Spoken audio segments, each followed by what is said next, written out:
Hi ನಮಸ್ತೆ. Welcome back to Ibbigowdas vlog. ನಾನು ಇವತ್ತು ಯಾವುದೇ ಡೈಲಿ ವ್ಲಾಗ್ಸ್ ಅಥವಾ ಪರ್ಸ್ನಲ್ ವ್ಲಾಗ್ಸು ಕುಕ್ಕಿಂಗ್ ವ್ಲಾಗ್ಸು ಏನೂ ಮಾಡ್ತಾ ಇಲ್ಲ. ಒಂದು ಸೋಷಿಯಲ್ ರೆಸ್ಪಾನ್ಸಿಬಿಲಿಟಿ ಇರೋಂಥ ವ್ಲಾಗು, ಸಾಮಾಜಿಕ ಕಳಕಳಿ ಇದರಿಂದ ಒಂದು ವಿಡಿಯೋ ಮಾಡ್ತಾ ಇದ್ದೀನಿ. ಅದೇನಂದರೆ, ಈ ಪಶ್ಚಿಮ ಘಟ್ಟದಲ್ಲಿ ಹುಟ್ಟಿ ಅರಬ್ಬಿ ಸಮುದ್ರ ಸೇರೋ ಅಂಥ ಒಂದು ನದಿದು ಸ್ಟೋರಿ. ಅದಕ್ಕಿಂತ ಮುಂಚೆ ನಾನು ಏನು ಹೇಳಕ್ಕೆ ಇಷ್ಟಪಡ್ತೀನಿ ಅಂದರೆ, ಈಗ ಬೇರೆ ವ್ಲಾಗ್ಸ್ ಎಲ್ಲ ನೋಡಬೇಕಿದ್ರೆ ಎಷ್ಟು ಬೇಕೋ ಅಷ್ಟು ಸ್ಕಿಪ್ ಮಾಡಿ ನೋಡ್ತಿರ್ತೀರಲ್ವಾ. ದಯವಿಟ್ಟು ಇದನ್ನು ಸ್ಕಿಪ್ ಮಾಡದೆ ನೋಡಿ. ಮತ್ತು ಯಾರೆಲ್ಲ ಈ ವಿಡಿಯೋ ನೋಡ್ತಿರೋ ಅವರು ನಿಮ್ಮದು ಸೋಷಿಯಲ್ ಮೀಡಿಯಾ ಏನಿರುತ್ತೆ, ವಾಟ್ಸಪ್ಪು, ಇನ್ಸ್ಟಾಗ್ರಾಮು ಮತ್ತು ಫೇಸ್ಬುಕ್ಕಲ್ಲಿ ಶೇರ್ ಮಾಡಿ ಇನ್ನೊಂದು ಸ್ವಲ್ಪ ಜನಕ್ಕೆ ತಲುಪಬೇಕು ಈ ವಿಷಯ ಅಂತ ನಾನು ಈ ವಿಡಿಯೋ ಮಾಡ್ತಾ ಇರೋದು. ಅದರಲ್ಲೂ ಈಗಿನ ಯೂತ್ಸು ಇದ್ರ ಬಗ್ಗೆ ತಿಳ್ಕೊಬೇಕು ಮತ್ತು ಎಚ್ಚೆತ್ಕೋಬೇಕು. ನದಿ ಹೆಸರೇ ಹೇಳ್ದೆ ಇಷ್ಟೆಲ್ಲ ಹೇಳ್ತಾ ಇದ್ದೀನಿ ಅನ್ಕೊಂಡ್ರ.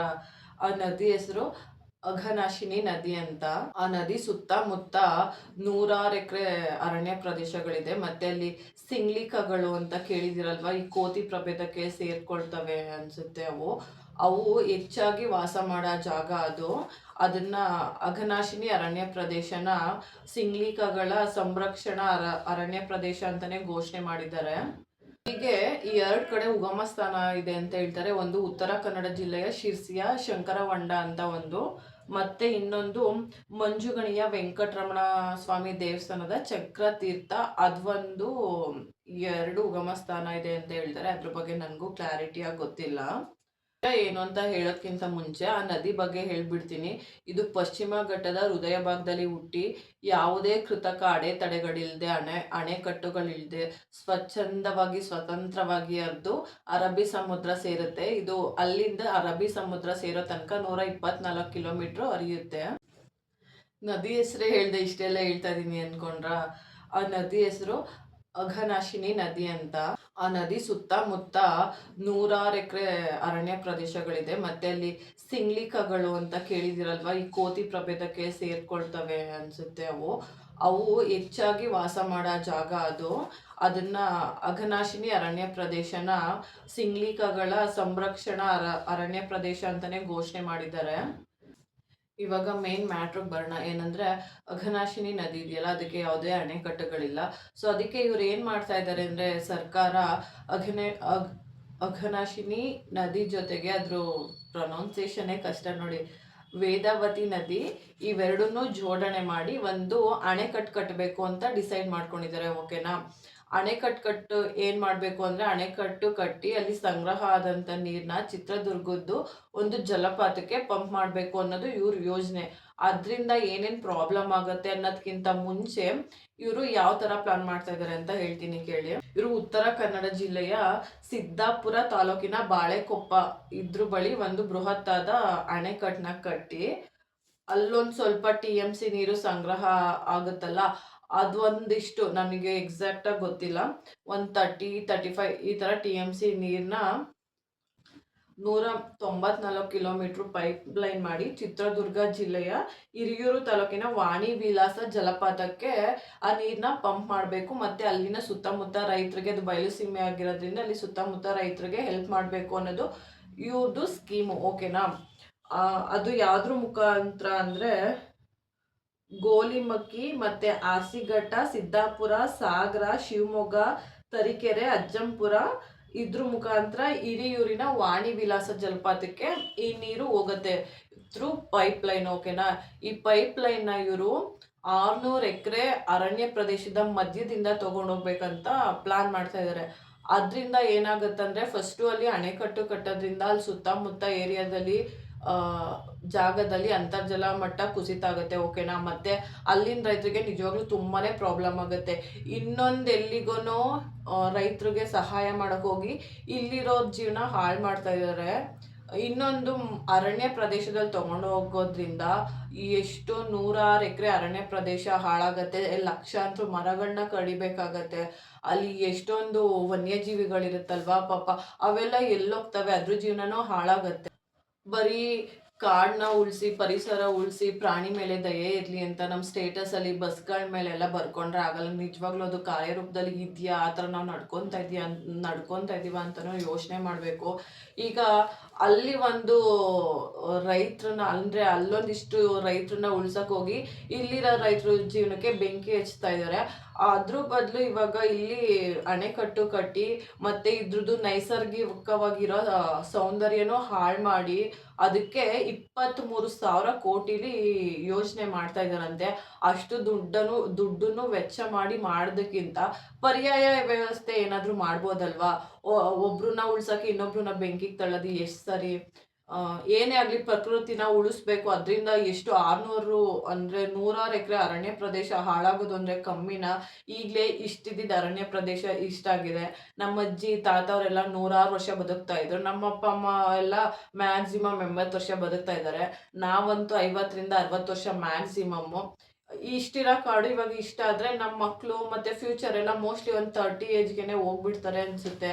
ಪರಿಸರ ಇದ್ರೆ ನಾವು ಅನ್ನೋದನ್ನ ಸರ್ಕಾರ ಮರಿತಾ ಇದ್ದಾರೆ ಅನಿಸುತ್ತೆ. ಅಲ್ಲಿ ಅಣೆಕಟ್ಟು ಕಟ್ಟಿ ಅಲ್ಲಿರೋರ್ಗೂ ತೊಂದರೆ ಮಾಡಿ, ಅರಣ್ಯಕ್ಕೂ ತೊಂದರೆ ಮಾಡಿ, ಮತ್ತು ಅಲ್ಲಿರೋ ಪ್ರಾಣಿ ಪಕ್ಷಿ ಲಕ್ಷಾಂತರ ಮರಗಳನ್ನ ಹಾಳು ಮಾಡಿ ಅರಣ್ಯನ ಹಾಳು ಮಾಡೋದಕ್ಕಿಂತ ಬೇರೆ ಇನ್ನೇನಾದರೂ ಪರ್ಯಾಯ ವ್ಯವಸ್ಥೆ ಮಾಡ್ಕೋಬೋದು ಅಂತ ಅನ್ಸತ್ತೆ. ಇದ್ರ ಬಗ್ಗೆ ನೀವೇನು ಹೇಳ್ತೀರಾ? ಕಮೆಂಟ್ ಮಾಡಿ. ಯಾರೆಲ್ಲ ಸೋಷಿಯಲ್ ಮೀಡಿಯಾ ಇನ್ಫ್ಲೂಯೆನ್ಸ್ ಇದೀರೋ, ನಾನು ನೀವು ಮಾಡೋದು ತಪ್ಪು ಅಂತ ಹೇಳ್ತಾ ಇಲ್ಲ. ಇವಾಗ ಒಂದು ರಿಯಾಲಿಟಿ ಶೋ ಮತ್ತು ಪಾಲಿಟಿಕ್ಸು, ಸಿನಿಮಾ ಇದ್ರ ಮೇಲೆಲ್ಲ ಇರೋ ಕ್ರೇಜು ಪರಿಸರ ಉಳಿಸೋದ್ರ ಮೇಲೂ ಕೂಡ ಇರಲಿ. ಅದ್ರ ಜೊತೆಗೆ ಇದನ್ನೂ ನೀವು ಸ್ವಲ್ಪ ಈ ಥರ ಏನಾದರೂ ಕಂಟೆಂಟ್ ಮಾಡಿ ಹಾಕ್ದಾಗ ನೋಡೋರ್ಗು ಇವಾಗ ನಾವು ಇನ್ನು ಚಿಕ್ಕ ಯೂಟ್ಯೂಬರ್ಸು ಓಕೆನಾ, ನಾವು ಹಾಕೋದ್ರಿಂದ 100 ಜನ 200 ಜನ ನೋಡ್ಬೋದು, ಅಥವಾ ನಮ್ಮ ಫ್ಯಾಮಿಲಿಗೆ ಶೇರ್ ಮಾಡೋದ್ರಿಂದ ಇನ್ನೊಂದು 100 ಜನ ಎಕ್ಸ್ಟ್ರಾ ನೋಡ್ಬೋದು. ಅದರಿಂದ ಏನೂ ಬದಲಾಗಲ್ಲ. ನೀವು ಯಾರ್ಯಾರು ದೊಡ್ಡ ಇನ್ಫ್ಲೂಯೆನ್ಸ್ ಇರ್ತೀರೋ, ಲಕ್ಷಾಂತರ ಜನ ಫಾಲೋವರ್ಸು, ನಿಮ್ಮ ವೀಡಿಯೋಸ್ ಯಾರು ಲಕ್ಷಾಂತರ ಜನ ನೋಡ್ತಾ ಇದ್ದೀರೋ, ದಯವಿಟ್ಟು ಈ ಥರ ವೀಡಿಯೋಸ್ನ ಹಾಕಿ ಪರಿಸರ ಉಳಿಸಿ, ಅಂತರ್ಜನ ಉಳಿಸಿ. ಒಬ್ರಿಗೆ ಹೆಲ್ಪ್ ಮಾಡೋಕೆ ಹೋಗಿ ಇನ್ನೊಬ್ರಿಗೆ ದಯವಿಟ್ಟು ತೊಂದರೆ ಮಾಡಬೇಡಿ. ಇನ್ನೊಂದೇನೆಂದರೆ, ನಮ್ಮ ಕರ್ನಾಟಕದಲ್ಲಿ ಅಣೆಕಟ್ಟುಗಳಿಲ್ಲದೆ, ಕೃತಕವಾದ ಅಣೆಕಟ್ಟುಗಳಿಲ್ಲದೆ ಸಮುದ್ರ ಸೇರೋ ಕೆಲವು ನದಿಗಳಲ್ಲಿ ಅಘನಾಶಿನಿ ನದಿನೂ ಒಂದು. ಅದು ಬೆರಳೆಣಿಕೆಯಷ್ಟು ನದಿಗಳಷ್ಟೇ ಅಣೆಕಟ್ಟುಗಳಿಲ್ಲದೆ ಸ್ವಾಭಾವಿಕವಾಗಿ ಸ್ವತಂತ್ರವಾಗಿ ಹರಿತಾ ಇರೋವು. ಈಗಲೇ ನಾವು 90s ಕಿಡ್ಸ್ ಏನಿದ್ದೀವಿ ಅಂತೆ ಕಂತೆಗಳಲ್ಲೇ ಬದುಕ್ತಾ ಇದ್ದೀವಿ. 90% ನಮ್ಮದು ಏನು ಹಿಂದೆದು ಹಿನ್ನೆಲೆ ಇತ್ತೋ ಎಲ್ಲ ಬರೀ ಅಂತೆ ಕಂತೆಗಳಲ್ಲೇ ಬದುಕ್ತಾ ಇದ್ದೀವಿ. ಇನ್ನು ನಮ್ಮ ಫ್ಯೂಚರ್ ಅಂತೂ 100% ನಾವು ಎಲ್ಲಾನು ನಾಶ ಮಾಡ್ತಾ ಹೋದರೆ ಅಂತೆ ಕಂತೆಲೇ ಬದುಕಬೇಕಾಗತ್ತೆ. ಸ್ವಲ್ಪ ಪ್ರಕೃತಿನಾದರೂ ಉಳಿಸ್ಬೇಕು. ಅಣೆಕಟ್ಟು ಕಟ್ಟೋದು ತಪ್ಪು ಸರಿಯಾದ ಆಮೇಲೆ, ಬಟ್ ಅದರಿಂದ ಪ್ರಕೃತಿಗೆ ಅಷ್ಟು ತೊಂದರೆ ಆಗ್ತಾ ಇದೆ. ನೂರಾರು ಎಕರೆ ಅರಣ್ಯ ಪ್ರದೇಶ ನಾಶ ಆಗ್ತಾ ಇದೆ ಅಂದರೆ ಏನಕ್ಕೆ ಹೋಗ್ಬೇಕು ಅಲ್ವಾ? ಈಗ ನಾವೇನೇ ಅಷ್ಟು ಇದ್ದಿದ್ದ ಪ್ರಾಣಿಗಳು ಇವಾಗ ಇಷ್ಟ ಆಗಿದೆ. ಒಂದೊಂದು ಪ್ರಭೇದಗಳಂತೂ ನೋಡಕ್ ಸಿಗೋದೇ ಇಲ್ಲ, ಆ ಥರ ಹಾಳಾಗೋಗಿದೆ. ಇರೋನಾದ್ರೂ ಉಳ್ಸೋಣ. ನಾವೊಬ್ರು ಮಾತಾಡೋದ್ರಿಂದ ಗೌರ್ಮೆಂಟ್ ಇದನ್ನ ನಿಲ್ಲಿಸ್ತಾರೆ ಅಂತ ನನಗೆ ಗೊತ್ತಿಲ್ಲ. ಅದಕ್ಕೆ ಹೇಳ್ತಾ ಇರೋದು. ಈಗ ಒಂದು ಬಿಗ್ ಬಾಸ್ ಒಬ್ರಿಗೆ ಓಟ್ ಹಾಕಕ್ಕೆ ಹೆಂಗೆ ಕೋಟ್ಯಾಂತರ ಜನ ಓಟ್ ಮಾಡಿದ್ದೀರೋ ಒಬ್ರನ್ನ ಗೆಲ್ಸಕ್ಕೆ, ದಯವಿಟ್ಟು ಅದು ತಪ್ಪು ಅಂತ ನಾನು ಹೇಳ್ತಿಲ್ಲ, ತಪ್ಪು ತಿಳ್ಕೊಂಬೇಡಿ. ಆಮೇಲೆ ಅವ್ರ ಫ್ಯಾನ್ಸ್ ನನ್ನ ಮೇಲೆ ಗರಂ ಆಗಬೇಡಿ. ಅಷ್ಟು ಕ್ರೇಜು ಈ ಥರ ಪರಿಸರದ ಮೇಲೆ ಇದ್ರೆ ಕೋಟ್ಯಾಂತರ ಜನ ತಿರುಗಿ ಬಿದ್ದರೆ ಏನಕ್ಕೆ ಗೌರ್ಮೆಂಟ್ ಮಾಡ್ತಾರೆ ಅಲ್ವಾ? ನಿಜವಾಗ್ಲೂ ಇಂಥದ್ರ ಬಗ್ಗೆ ಹೋರಾಟ ಮಾಡಬೇಕು, ಪ್ರಕೃತಿ ಉಳಿಸ್ಬೇಕು ಅಂತ ನಾನು ಕೇಳ್ಕೊತೀನಿ. ಅದಕ್ಕೆ ಹೇಳ್ತಾ ಇರೋದು, ವಿಡಿಯೋ ಸ್ಕಿಪ್ ಮಾಡದೆ ಫುಲ್ಲು ವಿಡಿಯೋ ನೋಡಿ. ನಿಮ್ಮ ಸೋಷಿಯಲ್ ಮೀಡಿಯಾಗಳಲ್ಲೂ ಈ ವಿಡಿಯೋಗಳನ್ನ ಶೇರ್ ಮಾಡ್ಕೊಳ್ಳಿ. ಅಟ್ಲೀಸ್ಟ್ ಅದರಿಂದ ಸ್ವಲ್ಪ ಜನ ನೋಡಿದರೆ ಅವ್ರಿಗೂ ಇದ್ರ ಬಗ್ಗೆ ಸ್ವಲ್ಪ ಇನ್ಫಾರ್ಮೇಷನ್ ಸಿಗತ್ತೆ. ಗೊತ್ತಿಲ್ಲ ಇದಕ್ಕಿಂತ ಮುಂಚೆ ಏನು ಹೇಳಬೇಕು ಅಂತ ನೋಡಿ. ಈ ಯೋಜನೆ ಮಾಡೋಕ್ಕೆ ಅಷ್ಟು ತೊಂದರೆ ಇದ್ದರೂ, ಅಷ್ಟು ಅರಣ್ಯ ಪ್ರದೇಶನ ನಾಶ ಆಗ್ತಿದ್ರು 23,000 ಕೋಟಿಲಿ ಈ ಯೋಜನೆ ತಯಾರು ಮಾಡ್ತಾ ಇದ್ದಾರಂತೆ. ಗೊತ್ತಿಲ್ಲ ಏನು ಹೇಳಬೇಕು ಅಂತ. ಹಿಂಗೇನೆ ಶರಾವತಿ ನದಿಗೂ ಎತ್ತಿನ ಹೊಳೆ ಅಂತ ಏನೋ ಅಣೆಕಟ್ಟು ಮಾಡಿದ್ರಲ್ಲ, ಎತ್ತಿನ ಹೊಳೆನೇ ಅನಿಸುತ್ತೆ. ನನಗೆ ಅಷ್ಟು ಕರೆಕ್ಟಾಗಿ ಹೆಸರು ಗೊತ್ತಿಲ್ಲ, ಮರ್ತ್ಬಿಟ್ಟಿದ್ದೀನಿ. ಅವಾಗಲೂ ಅಷ್ಟೇ, ಎಷ್ಟು ಹೋರಾಟ ಮಾಡಿದ್ರು ಅವ್ರು ತಲೆನೇ ಕೆಡಿಸ್ಕೊಳ್ಳಿಲ್ಲ. ಅವ್ರ ಪಾಡಿಗೆ ಅವ್ರು ಅಣೆಕಟ್ಟು ಕಟ್ಟಿದ್ರು ಓಕೆನಾ.